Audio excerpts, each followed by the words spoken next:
নমস্কার। আজ আমি আরাম দূষক জাতকের গল্প শোনাব।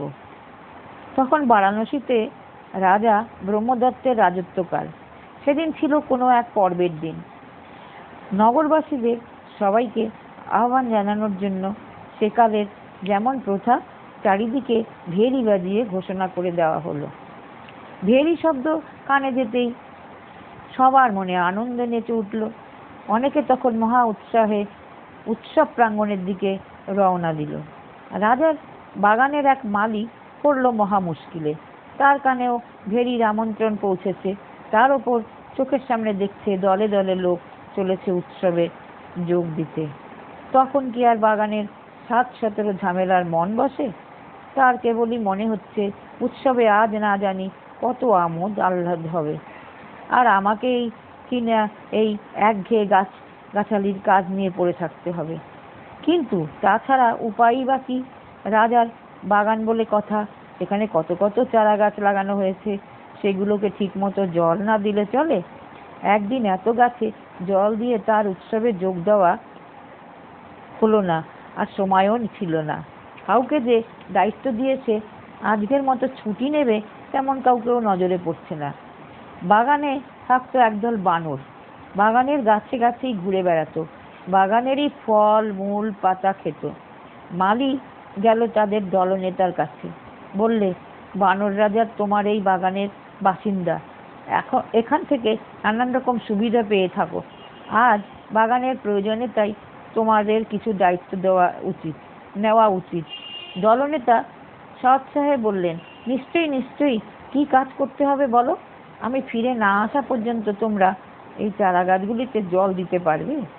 খুব পারবো। এ আর এমন কি কঠিন কাজ?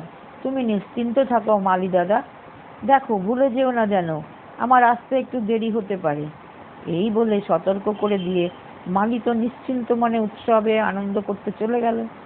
জল দেওয়ার ঝাড়িগুলো গাছিয়ে দিয়ে গেল বানরদের হাতে। বানররাও ঝাড়ি হাতে চটপট কাজে লেগে গেল। বানর সর্দার অত্যন্ত হিসেবি মানুষ।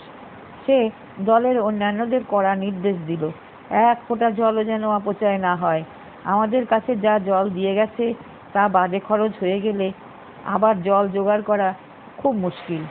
যে গাছের যতটুকু জল দরকার তোমরা ঠিক ততটুকুই জল দেবে, কিন্তু কোনো গাছের কত জল লাগবে তা বোঝা যাবে কি করে? সর্দার সে সমাধানও করে দিল, যে গাছের শিকড় যত লম্বা তার জলের দরকারও তত বেশি। তোমরা আগে শিকড়টা মেপে নাও। ব্যাস, আর সংশয় রইল না কিছু। বানরের দল তাদের সর্দারের বুদ্ধির তারিফ করতে করতে কাজে নেমে গেল। কাজের পদ্ধতিটি হলো স্বভাবতই বেশ অভিনব। এক এক বানর এক একটা চারা গাছ ধরে আর এক টানে উপড়ে ফেলে।